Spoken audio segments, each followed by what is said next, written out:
AstraZeneca की corona vaccine से heart attack का खतरा।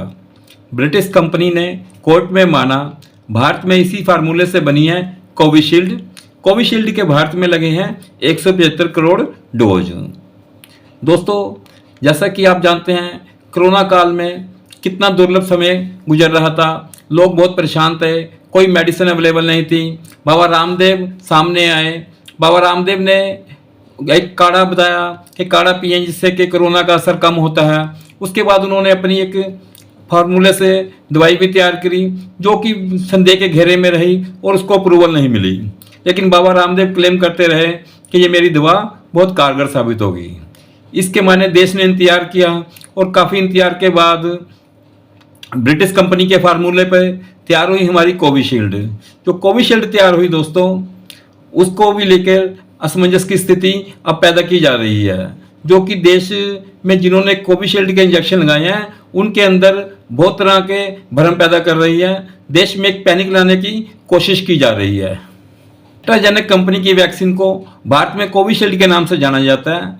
सीरम इंस्टीट्यूट ने एस्ट्राजेनेका के फार्मूले से ही कोविशील्ड को मैन्युफैक्चर किया था। इस वैक्सीन को ऑक्सफोर्ड यूनिवर्सिटी के साथ मिलकर बनाया गया था। ब्रिटेन की फार्मा कंपनी एस्ट्राजेनेका ने माना है कि उनकी कोविड-19 वैक्सीन के खतरनाक साइड इफ़ेक्ट्स हो सकते हैं। हालांकि ऐसा बहुत रेयर यानी कि दुर्लभ मामलों में होगा। एस्ट्राजेनेका का जो भी फार्मूला था उसी से भारत में सीरम इंस्टीट्यूट ने कोविशील्ड नाम से वैक्सीन बनाई है। ब्रिटिश मीडिया ने टेलीग्राफ की रिपोर्ट के मुताबिक एस्ट्राजेनेका पर आरोप लगाया है कि उनकी वैक्सीन से कई लोगों की मौत हुई है। वहीं कई अन्य को गंभीर बीमारियों का सामना करना पड़ा है। कंपनी के खिलाफ हाई कोर्ट में 51 केस चल रहे हैं।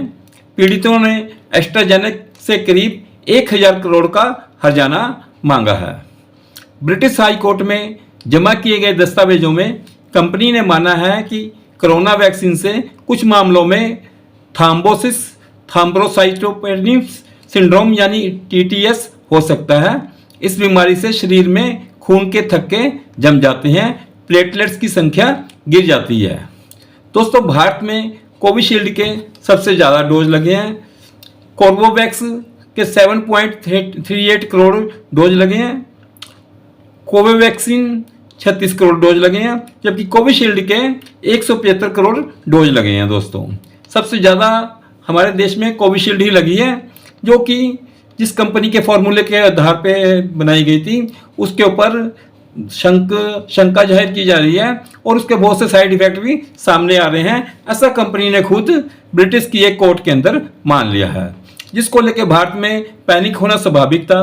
परंतु कुछ मौकापरस्त लोगों को मौका मिल गया ये बात कहने का, जो कि भारत सरकार के खिलाफ काम कर रहे लोग हैं, उनको एक मौका मिल गया भारत सरकार की आलोचना करने का और प्रधानमंत्री नरेंद्र मोदी की आलोचना करने का कि इन्होंने इसको अप्रूवल कैसे दे दिया।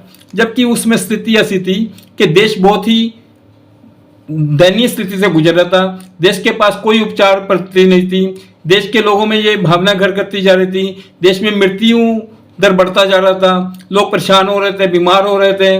उनके सामने कोई उपचार का पद्धति उपलब्ध नहीं थी। रामदेव सामने आए, उनको भी IMF के प्रेशर में घेर लिया गया। उनकी दवा को अप्रूवल नहीं मिली, जबकि काफ़ी इंतजार के बाद कोविशील्ड तैयार हुई, जिस पर अब ये इल्ज़ाम लग रहे हैं। दोस्तों,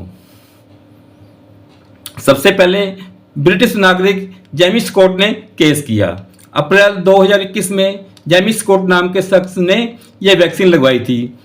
इसके बाद उसकी हालत खराब हो गई। शरीर में खून के थक्के बनने का सीधा असर उनके दिमाग पर पड़ा।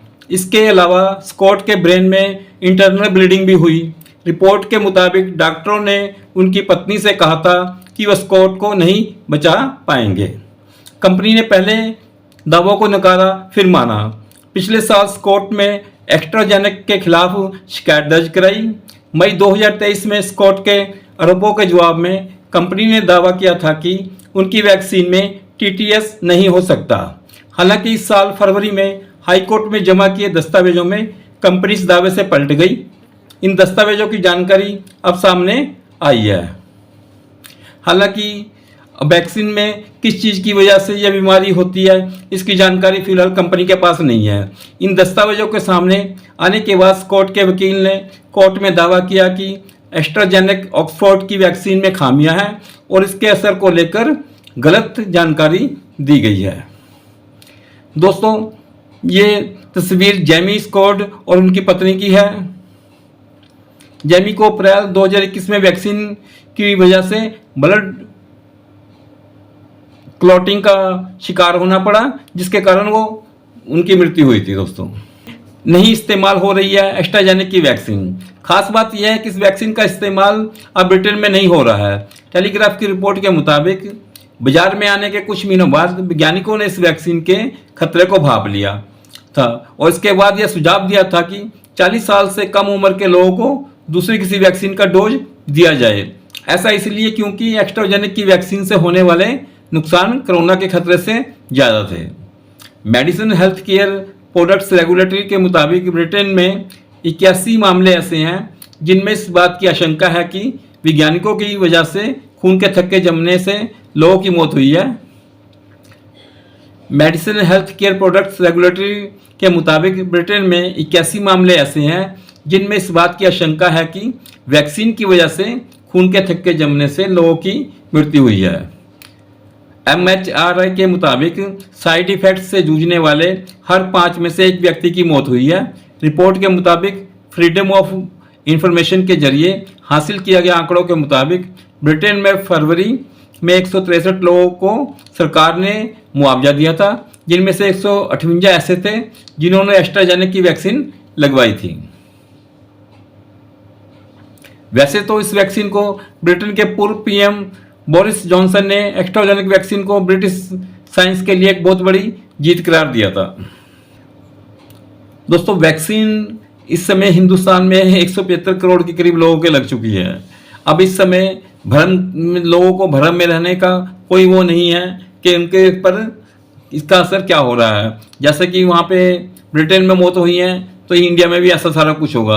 हर प्रदेश में हर एरिया के हिसाब से इसके इफेक्ट्स अलग थे, उसके हिसाब से अब वहाँ की क्लाइमेट के हिसाब से भी चीज़ों का असर पड़ता है और बहुत से मामलों में इसके साइड इफेक्ट्स हो सकते हैं क्योंकि पर्सन को कुछ और भी बीमारियां साथ में होती हैं जिसके साथ मिलके ये शायद हो सकता है कि कोऑपरेट ना करे वैक्सीन और उसकी वजह से बीमारियां कारण बना हो।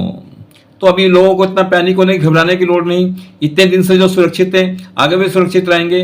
पैनिक होकर घबरा कर लोग अपना ही नुकसान करेंगे और आप उन बातों पर ध्यान भी ना दें कि जो लोग भ्रम फैलाने की कोशिश कर रहे हैं, जो लोगों को डरा कर सरकार को नीचा दिखाने की कोशिश कर रहे हैं या सरकार की इमेज गिराने के लिए लगे हुए हैं, सरकार की इमेज को गिराया जाए क्योंकि उनके कुछ अपने वेस्टर्न इंटरेस्ट होते हैं। तो लोगों को चाहिए कि पैनिक ना हो, ना ही उनकी बातों पर ध्यान दें। धन्यवाद। मिलते हैं हम लोग दोस्तों एक अगली वीडियो में, तब तक आप अपना ख्याल रखना। नमस्कार।